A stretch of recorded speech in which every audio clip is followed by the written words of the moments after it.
Hey guys, Tara here. This is the SoulTour Member of the Week message for the week of January 22nd, 2004. I brought you in here today because I wanted to show you the set that I'm putting together. This is actually also my living room. I see there's something funky with the lighting, but it's kind of cool looking, so we're just gonna roll with it. This is not the professional camera rig and lighting rig. This is just really the set. So you can see kind of, this is like a graduation of the bookshelf set that I had before in Oakland. This is still my piece of artwork, Brahma Muhurta, which I'll tell you the story of maybe in the next week's session, member message. I'm working on getting the SoulTour logo on screen, but as you can see, it's kind of backwards right now. And there's just work being done on that. But I want you to see it in the process, right? Okay, so this coming week, we have Momentum Monday today, as per always, with Coach Keisha. Bring your health goal, bring your accountability, need for support, need for accountability. Keisha is a brilliant decision coach, specializing in audacity and specializing in helping people make audacious decisions when they are going from employee to entrepreneur. So if you need to, if any of those things are relevant to you in particular, bring them. And just come for connection and community. We will, for Empire's people, we will be starting Lori's weekly Rain-Making Monday, Money-Making Monday call, I believe the second week of February. So get ready for that.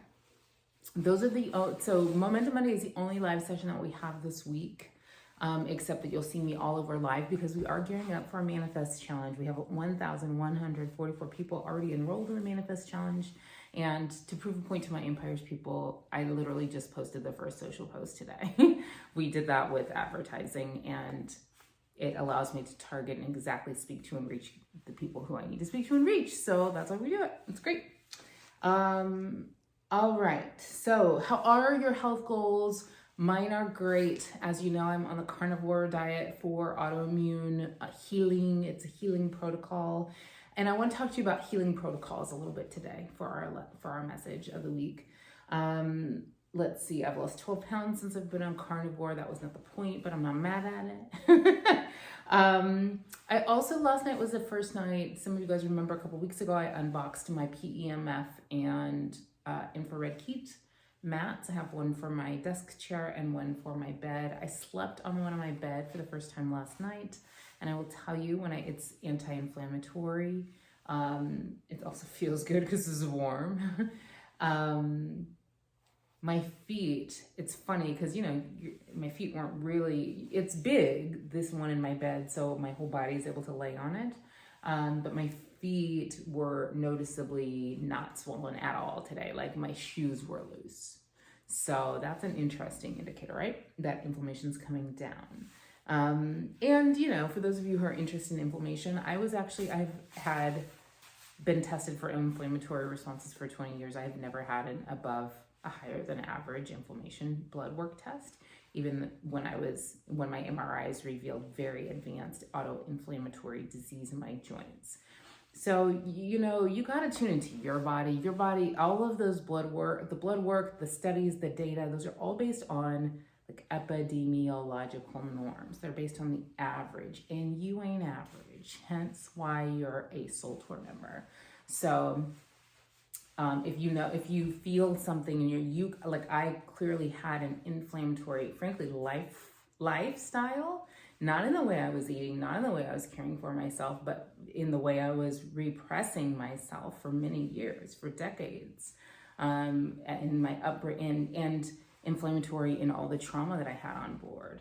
So this is definitely a healing stage and a healing protocol for me. I really, in many ways, the healing has happened in order for me to even be able to get here, right?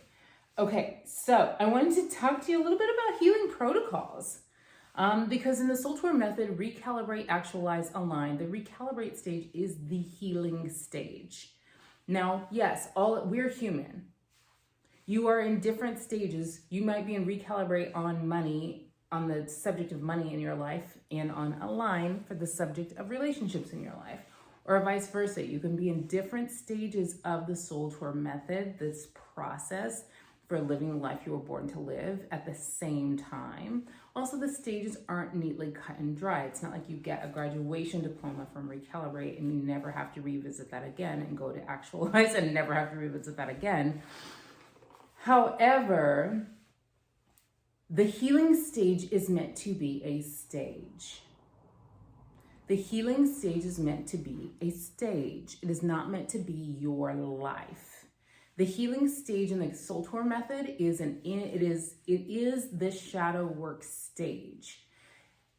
I often like to quote from an old Black Baptist minister that I heard when I was a kid, who taught the 23rd Psalm and said, "Yea, though I walk through the valley of the shadow of death, I shall fear no evil. Not yea, though I move in, pitch a tent, build a condo subdivision, and live and dwell in the valley of the shadow of death forever." You're meant to walk through it. And I know in our culture, there's like a culture of bypassers who never even dare go toward it. And because the only way out of the valley of the shadow of death is through the valley of the shadow of death, they miss it. That's okay, it's fine. They'll come back the next lifetime or so, or 14 lifetimes from now, and they'll get it. Or their children and grandchildren will get it. It's okay. Lineages and bloodlines can be traumatized and untraumatized in reverse. So your great-grandchildren can untraumatize your life experience in the quantum, okay? This is what I'm doing now. I am untraumatizing my bloodline, not just for Lennon, but also for like my grandmother who's been dead for 4 years. Okay, so yea, though I walk through the shadow. You're meant to walk through. And so I have this wonderful one-on-one client, very VVIP for us at SoulTour, who came to me last week, and we'd been working on some things in her business, and she was like, wait, I realized that there's been some childhood trauma that I've been stepping down for many years. I've never talked to anyone about it. I feel like it's maybe related to my blocks. I'd like to share it with you. And she shared very vulnerably and wonderfully with me, and I say wonderfully because being witnessed is healing to trauma, just being witnessed. Naming what you experienced versus shoving it down begins healing.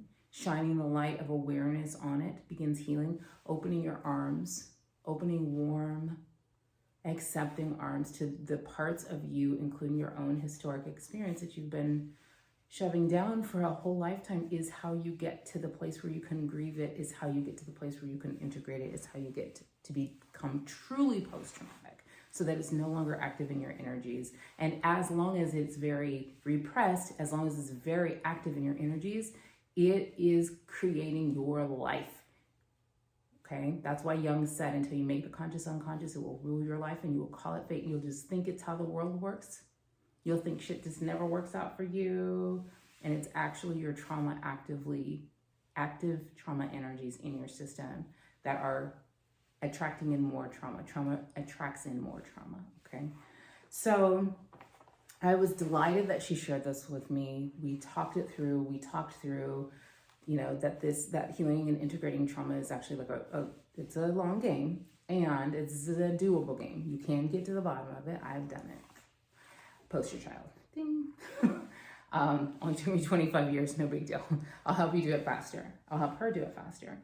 However, it does need to take the time it takes, and it does need like the little version of you that did not get what you needed, or was abandoned, or experienced some traumatic event, or didn't feel loved, needs to grieve that, okay? So I talked with her through some exercises we are going to do to begin her process of integrating the trauma and that she experienced as a child. And one thing that we did was like some narrative healing. And I used to do a prompt called Old Story, New Story in the writing prompts. The very bare bones version of this is you write out the old story of the trauma, and then you create a new story of what you wish life had gone like, or what you wish a traumatic event had gone like.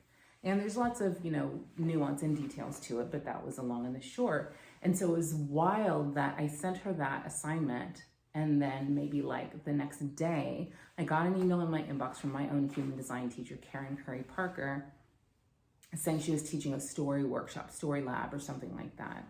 So this weekend I took the story lab with Karen, and there were lots of wonderful things in it. She's a brilliant teacher, prolific. If you ever need to read a book about human design, find a Karen Curry Parker book about human design. I love that she was Ra Uru, she's essentially his last living student. And he wrote human design to shatter and shock the not self, the conditioned small self awake. All right. And he always said for years that he would like to write the counterpart to that, the enlightened Rave I Ching. Rave I Ching is being just like inside baseball for how we talk about human design. He never wrote that, and Karen has written that. So all of her books speak to the greatness within you and call that forth. And she uses very high frequency, like vibrational language to call forth your greatness. It's beautiful work. And she's through whom I am certified as a level 2 quantum human design specialist. Okay, so there is one mic drop that she said, and I've studied many dozens and dozens or hundreds of hours with Karen. Never heard her say this before. She said a bunch of things that I had not heard before, which is wonderful. And I appreciate it as a teacher who is constantly evolving my body of work as downloads come. I could feel that she's doing that too, and it was really lovely to see. But what she said was that in human design, strategy and authority, which I'm constantly urging guys to practice. I know everybody's interested in the lines and the gates and the nuance and the detail because we think we need to consume more detail and get it right. But many of us are missing the very low-hanging fruit of our type and strategy and authority. And what she said was your strategy and authority in human design were never meant to be a lifelong thing. They were only ever meant to be a healing protocol, a protocol that you use basically to learn how to work your own energies and your own design, and a strategy and authority that you use to heal from the conditioning that you've had to be your not self and your small self. Now, this was super resonant with me as someone who's in the midst of like this, or at the end, because I think I'm very close to remission actually, who's at the end of a healing protocol in my physical body. Like when you go carnivore for autoimmune healing, even if you ever are just like calorie tracking or macro tracking to lose weight, there is a level of calorie you want to reduce to lose weight. And yes, you want to make healthy lifestyle changes, but you don't have to eat at that calorie level forever. That's the thing people miss about weight loss. I say as someone who lost 60 pounds once and more or less kept it off for many, many years. I creeped up a little bit, coming back down. But yeah, like for the most part, I've never been as overweight as I was before. And that was almost 30 years. That was 32 years ago. I was 210 pounds at 5'4" when I started. So the thing is if you just do the work, lean in, dive in, love in, and do what you need to do, you make the recalibration you need to make, you lose the weight. And no, you can't go back to eating what I used to eat before I lost my weight, which was, a bag of Doritos and a root beer every day with a Kit Kat on the side, Kit Kat chaser. No, you can't go back to that. But there is maintenance calorie level is higher calorie level than weight loss level.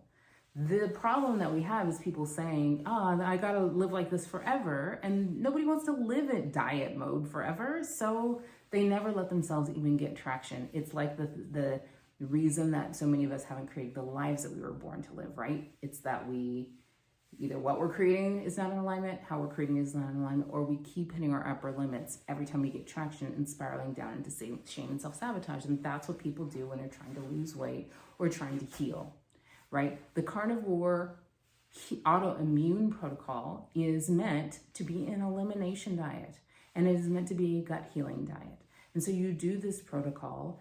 Do you have to eat carnivore forever? Some people thrive in carnivore forever. It's just the truth. Quiet as it's kept, contrary to all the nonsense you'll read. Some people actually live really well and eat really well and thrive because meat has a lot of nutrient in it, and our bodies did evolve to eat meat. It's why so many Chinese medicine doctors surprise people when they recommend that they eat steaks and bone broths. But many people thrive, do the carnivore protocol, heal their gut, right? Let the inflammation heal, get their bodies back, get their health back, get their well-being back. And then maybe they add back in avocado and coconut and some berries, or the things that we know are not inflammatory. Maybe some fermented foods, some sauerkraut, some kimchi, some yogurt, some kefir. So I just wanted to point that out about your human design. I have a little video that I shot while I was walking in the forest today, just a little bit about my own health protocol. Very rambly because I was walking, but it's a fun video. And when I got back, I realized, I didn't talk anything about the topical CBD that I use, or, all the micronutrition that I do for myself, like sulfur and boron. I didn't talk about, I guess I talked about cold and hot, but I didn't talk about a lot of these little things. These little things that make a big difference. Small changes get big results. Small changes get big results. And temporary changes can get long-term healing results, right? Like I've shared with you many times about my ketamine protocol for healing my brain from PTSD. That was 6 weeks, 6 episodes. Healed my brain. Everything is healable. Everything in your physical apparatus is healable. Everything in your body is healable. Everything in your mind is healable. Everything in your spirit is healable. Everything in your bank account is healable. Everything in your business is healable. Someone needs to hear this. Everything in your family is healable. But you can't be the director of the universe and say what you want that healing to look like necessarily. All right, so surrender to the healing that's trying to come to you. It's trying to come to you right now. That's why we're having this conversation. Watch the other video that I'm putting up with this one. Know that I love you. I'll see you bunch next week. We have a live manifest challenge all week next week. If you have someone in your life that is great within, SoulTour is not for the normies. If you have someone in your life that is great deep down within and is not living the life they were born to live, bring them next week to the Manifest Challenge. Send them the link. It's free, although, the VIP is a vibe. It's soultour.com/manifest-challenge. We'll send out some emails too today. So you can maybe just forward an email. But it's one of the things that we do that's really meant to reach a broad number of people with the method, so that many people can be impacted and transformed and step into who they really are. All right. I love you. I'll see you soon. Keep your head up and your heart out.